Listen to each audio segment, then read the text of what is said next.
Salut à toi, jeune téléspectateur. Si je me permets de te faire une vidéo aujourd'hui, c'est pour une raison très simple. Savais-tu que c'est sur Atlas d'Histoire que tu apprenais des choses qu'on ne t'avait jamais appris à l'école? Bon, eh bien, on va se mettre en immersion. Je vais te demander un petit peu, te poser dans ton lit ou pose-toi sur ton canapé, enfin, dans un coin qui est calme. Je vais te demander de te reposer, écouter ma voix, d'accord? Un petit peu comme un ASMR, tu sais, où on parle comme ça, où on fait des petits bruits. Pss, pss, pss, pss, pss, pss.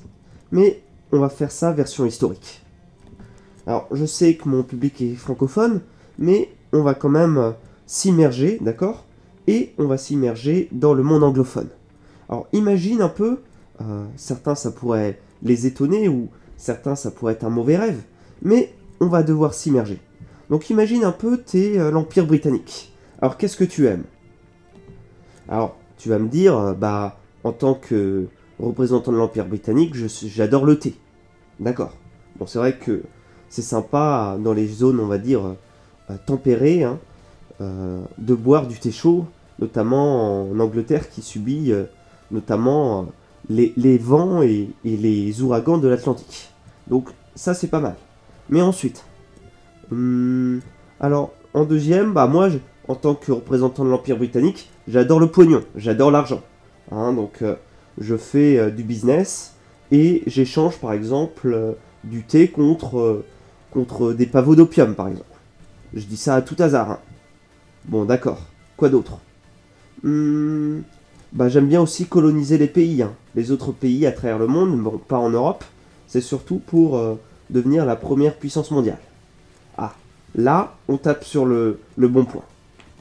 Bon, si on rembobine à la fin du 19e, début du 20e, on se rappelle hein, d'une Chine qui a été affaiblie, notamment par les guerres avec les Britanniques. Et les Britanniques, hein, donc, qui veulent conquérir le monde et des parties de la Chine, se disent, bah tiens, la partie sud-ouest de la Chine est limitrophe avec l'Empire indien.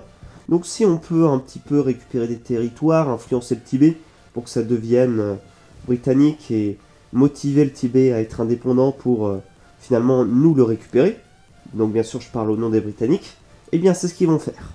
Donc on parle de l'influence britannique-Tibet de 1904 à 1950. On va rentrer dans les détails. C'est encore une histoire méconnue qui se trouve sur internet. C'est pour ça, n'hésitez pas à aimer, partager, commenter les amis. Alors, donc le Tibet n'a jamais été une région qui était totalement coupée du monde, hein, ni des influences extérieures. Hein, c'est pas parce qu'on pense que, comme dans le film 2012, vous savez, où on voit donc les Tibétains sur des montagnes, hein, qui sont coupés des individus et du commerce. Historiquement, les cultures indiennes et chinoises ont exercé une influence marquée sur ce territoire. À la fin du 19e siècle et au début du 20e, les interventions britanniques au Tibet ont conduit à une ouverture de la région à l'influence de l'Inde britannique, et donc à celle du Royaume-Uni. La convention de Silma de 1913 renforce cette présence britannique, on va en parler un petit peu plus en détail. D'accord. D'après donc de nombreux historiens, le Tibet va être sous influence britannique pendant des décennies, et c'est ce qui va marquer donc l'émergence d'un mouvement en faveur de l'indépendance. Donc quand vous ne comprenez pas pourquoi le Tibet veut être indépendant, eh bien c'est grâce à cette influence du Royaume-Uni. Donc il y a aussi une modernisation du Tibet. Toutefois, cette dynamique a progressivement décliné, et on va le voir par la suite aussi. Donc, pour vous mettre un peu de contexte, hein, selon Tao Shansang, directeur donc adjoint de l'Institut de recherche du Tibet, la Grande-Bretagne a, dès le XVIIe siècle, tiré profit du Tibet en exploitant donc ses ressources naturelles, telles que la laine, le poil de yak, le musc et divers produits médicinaux. Cette exploitation s'est intensifiée avec la mise en place de la Compagnie des Indes et la signature du traité avec les dynasties Qing, hein, notamment pour le commerce de l'opium. Donc également, hein, en 1903, persuadé que la Russie avait signé des accords secrets avec le Tibet et la Chine, Lord George Curzon, vice-roi des Indes, décide d'intervenir militairement.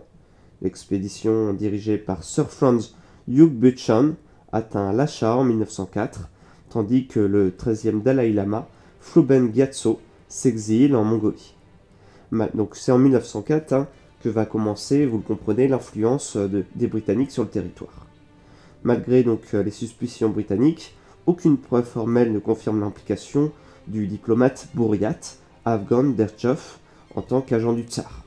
Vous voyez, c'est sympa, hein, la diplomatie de l'époque.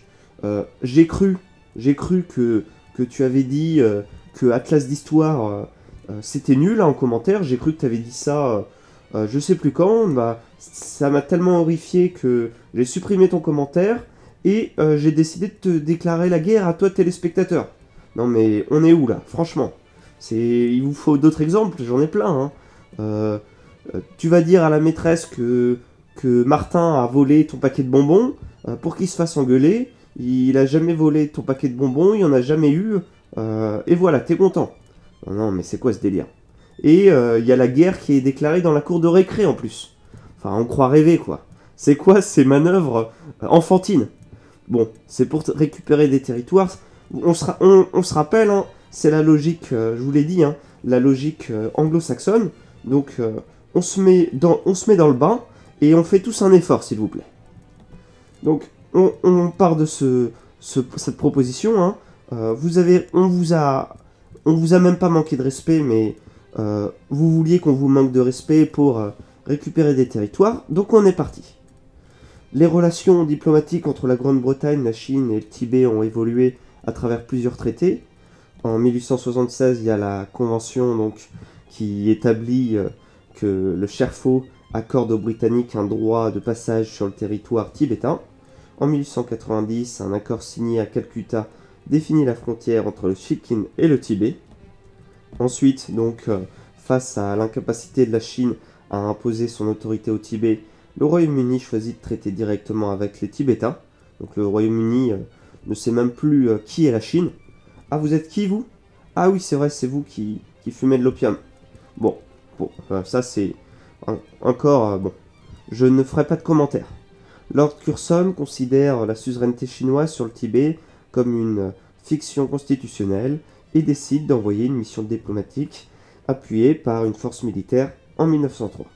Cette expédition conduit à la signature du traité de Lhasa en 1904, marquant l'apogée de l'influence britannique dans la région. Toutefois, cette domination s'amenuise progressivement au fil des décennies jusqu'à l'intervention chinoise de 1950. Enfin, on va en reparler, hein, si vous voulez bien. On le sait aussi, hein, donc l'influence du Tibet n'a jamais été totalement coupée du monde extérieur. Hein. Par la suite, on est donc en 1906, hein, donc sous la pression chinoise, la Grande-Bretagne signe le traité de Pékin, reconnaissant la suzeraineté de la Chine sur le Tibet. Et en 1914, la convention de Simbal, hein, qui marque l'apogée et l'influence britannique du Tibet, hein, qui reconnaît comme une entité autonome, tout en restant sous une suzeraineté chinoise purement symbolique. Il faut savoir que dès 1910, hein, les forces impériales mandchoues, dirigées par Zhao Weifeng, envahissent le Tibet, obligeant le 13e Dalai Lama à fuir en Inde britannique. C'est dans ce contexte qu'il se rapproche des Britanniques, hein, qui l'installent à Darjeeling et lui envoient Charles Alfred Bell, espérant obtenir son ralliement. Après la révolution chinoise de 1911, qui va renverser donc la dynastie des Qing et instaure également donc une république, les troupes mandchoues sont expulsées du Tibet. En 1913, le Dalai Lama retourne à Lhasa après un séjour au Sikkim. Hein, c'est un petit peu comme s'il était parti au ski. Bon, au ski avec un petit peu plus de chaleur en Inde. D'après l'historien donc Mary Gate Goldstein, la Grande-Bretagne cherche à transformer le Tibet en zone tampon en excluant l'influence de la Chine et de la Russie, sans toutefois lui accorder une indépendance officielle. L'objectif est de maintenir le Tibet autonome sous une suzeraineté chinoise purement symbolique. C'est comme un État finalement, un État fédéral. La convention de Simla concrétise cette vision en faisant du Royaume-Uni l'influence dominante sur le Tibet. Ce traité accorde aux Britanniques des privilèges commerciaux et le contrôle d'un territoire de 90 000 km². Donc là, ils ont obtenu encore plus de territoire. Aujourd'hui, donc, il y a eu ce territoire demande l'indépendance. Également, donc, beaucoup se montrent critiques à l'égard de cette conférence. Hein. On affirme que celle-ci n'a aucun résultat concret, que nul traité n'a été signé entre la Chine et le Tibet, et accuse les Britanniques de chercher un prétexte pour s'emparer du Tibet. Hein. Donc voilà un petit peu ce qui se passe. Rien de nouveau chez les relations anglo-saxonnes et la Chine. Également, donc, l'exil du Dalai Lama en Inde et en Chine a permis d'acquérir une meilleure connaissance du monde extérieur, donc au Dalai Lama. Il noue donc des relations avec Sir Charles Bell, défenseur de l'indépendance tibétaine, qui joue un rôle clé dans sa compréhension des affaires internationales. Cependant, selon les historiens chinois Jie Wei-wang et Nima Gui-Gen, la mission de Bell à Lhasa, entre 1920 et 1921, a pour but d'empêcher le Tibet de se rapprocher du gouvernement chinois. Également, donc, il y a Bell arrive avec plus de 20 chevaux chargés d'armes, et grâce au soutien du Dalai Lama, il persuade donc le Tsungu, donc l'assemblée tibétaine, d'augmenter l'effectif de l'armée jusqu'à 17 000 hommes. En fait, c'est assez nouveau, hein. C'est assez révolutionnaire, hein, puisque donc, on affirme, hein, que la convention de Lhasa a établi durablement l'influence britannique au Tibet. On dit aussi que le 13e Dalai Lama passe de l'influence donc chinoise à la tutelle britannique, qui empêche tout accès aux étrangers non britanniques. Donc ce territoire n'est qu'à eux. Également, on dit que le Tibet n'est pas un protectorat officiel du Royaume-Uni, hein, mais il subit une influence significative de 1912 à 1933, période marquée par un mouvement en faveur de son indépendance et son développement sous la protection britannique. Toutefois, cette influence s'affaiblit progressivement. Hein. Ils ne peuvent pas être partout non plus. Hein. Le milieu du XXe siècle, hein, 1912-1933, vous vous doutez qu'il y a des affaires en Europe en ce moment. Le gouvernement chinois, donc, dans son opus Le Tibet sans questions et réponses, hein, soutient que les revendications indépendantistes tibétaines du début du XXe siècle sont influencées par les Britanniques. C'est à cause d'eux. Également, donc, on dit aussi, hein, que les traités signés avec les Britanniques marquent un tournant dans la politique tibétaine. Aussi, donc, va y avoir une forte influence donc, de 1920 à 1925. Il y a une intervention décisive du Royaume-Uni au Tibet. Il y a la mission Bell en 1920, qui est l'élément déclencheur. Cette influence accompagne une tentative de modernisation du Tibet soutenue par le Dalai Lama. Toutefois, les tensions internes au sein du gouvernement tibétain conduisent à l'éviction de Tsarong, principal artisan de cette modernisation. En conséquence, le Dalai Lama décide de prendre des distances avec les Britanniques et réduit leur influence. Donc là, c'est un mauvais coup, hein, pour les Britanniques. Ils se mettent un petit peu tout le monde à dos, au nom de leur commerce et au nom de leur puissance. Ils se mettent les gens à dos. Et c'est ce qui amène donc des tensions et des pertes de liens entre Tibétains et Anglais. On rapporte qu'au début du XXe siècle, il y a plus d'une centaine de fonctionnaires britanniques appelés British Trade Agents qui opèrent au Tibet sous l'administration coloniale indienne. Ça devient de plus en plus une colonie en fait. Il y a aussi des agents du service politique britannique, hein, durant 50 ans, hein, qui sont stationnés à Gyentse, Yadong et Gartok. Bien que ces agents portent le titre d'agents commerciaux, on dit d'eux, hein, que leur fonction est en réalité celle de consul, mais qui relève du bureau de la India Office plutôt que du Foreign Office britannique. Donc l'Inde, ça fait partie de l'Empire britannique. Il y a une différence entre l'Inde, hein, qui fait partie intégrante de l'unité britannique, et des colonies donc étrangères. Également, on va dire que les services de renseignement britanniques envoient régulièrement des espions tibétains pour cartographier Lhasa et obtenir des informations stratégiques. L'influence militaire, hein, va être donc au Tibet, va s'intensifier dans les années 20-30. Les officiers britanniques et indiens donc, vont former des instructeurs militaires tibétains et certains soldats vont être envoyés en Inde pour apprendre le maniement de l'artillerie lourde. Le Tibet dispose aussi d'une garnison britannique à Gyantse et une école militaire est ouverte pour former les officiers tibétains. Le 13e Dalai Lama envoie des soldats et y suivre un entraînement basé sur les méthodes britanniques. Fait notable, la langue tibétaine ne possède pas de vocabulaire militaire spécifique. Les ordres sont donnés en anglais. Lors des parades, l'hymne God Save the Queen est joué, bien qu'un nouvel hymne tibétain soit également introduit.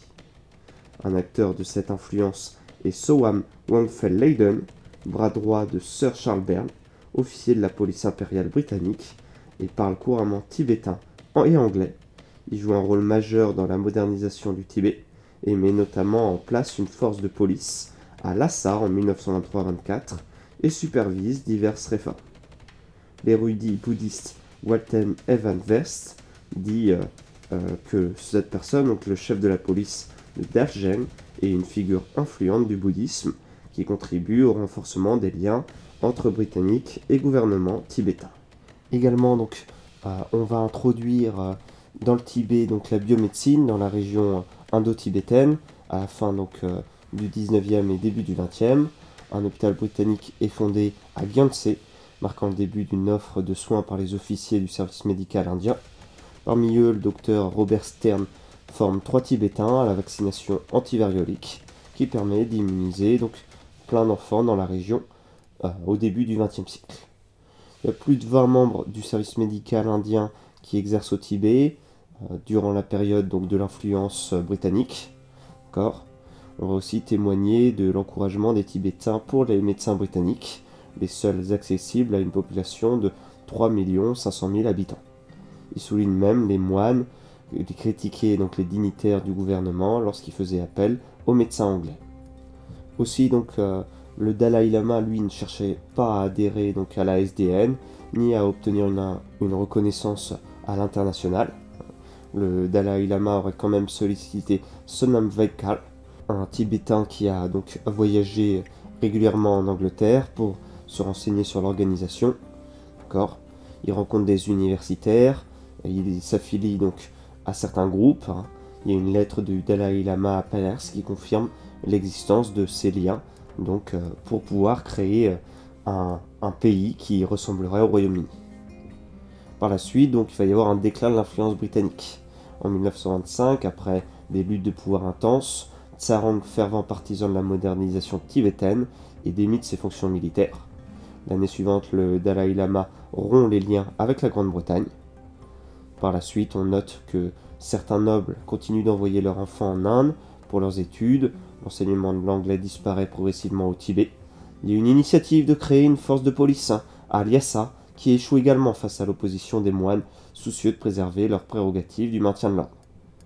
On dit qu'il y a la disgrâce de Tsarang et la fermeture de l'école de Gyantsé qui marque une perte d'influence significative pour le Royaume-Uni, une situation soulignée dans la presse russe de l'époque. Également, donc, en 1944, il y a une école anglophone qui est fondée à Lhasa. Le but étant donc de former des techniciens capables de gérer les équipements modernes, comme les émetteurs radio, l'usine hydroélectrique. Le régent Tatkra Rinpoché présente cette initiative comme une continuité des réformes du 13e Dalai Lama.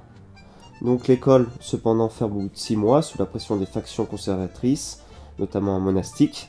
Ces derniers accusent l'établissement de menacer la tradition bouddhiste et menacent d'envoyer des moines de combat, des dob-dob, pour enlever les élèves. Face à cette opposition, le gouvernement tibétain cède et ferme l'école. Par la suite, on le voit donc avec le départ des Britanniques de l'Inde en 1947, leur influence au Tibet s'éteint. En 1950, l'intervention militaire chinoise entraîne le départ de Hugh Richardson. Le Tibet donc tente un appel aux Nations Unies, mais l'Inde, sous la direction de Nehru, préfère temporiser pour éviter les tensions avec la Chine. Le 23 mai 1951, l'accord en 17 points signé à Pékin officialise la souveraineté chinoise sur le Tibet, mettant un terme définitif à la présence britannique. En 1959, le 14e Dalai Lama rejette cet accord avant de s'exiler en Inde. Les accords commerciaux entre le Tibet et la Grande-Bretagne, hérités par l'Inde, deviennent caducs en 1962. Quant à Robert Ford, engagé par le gouvernement tibétain, il est arrêté en 1950 par l'armée populaire de libération, en même temps que le gouverneur général de Karm et d'autres responsables tibétains. Donc vous avez vu, c'est une sacrée histoire que l'influence britannique du Tibet, qui a été légère, mais les Britanniques ont donc voulu faire du Tibet un protectorat et d'en faire une suite logique par rapport au territoire de l'Inde. Ils ont voulu en faire un protectorat proche de leur colonie, mais il y a eu donc des phases de déclin comme vous pouvez le comprendre. Bon, je vous laisse aimer, partagez, je vous laisse commenter. Vous pouvez aussi enregistrer la vidéo dans vos dossiers. Également, vous pouvez faire un petit don, hein. Ça m'aide toujours, hein, bien évidemment. C'est un plaisir de recevoir vos dons. Moi, je vous dis à bientôt pour une nouvelle vidéo. Salut les amis.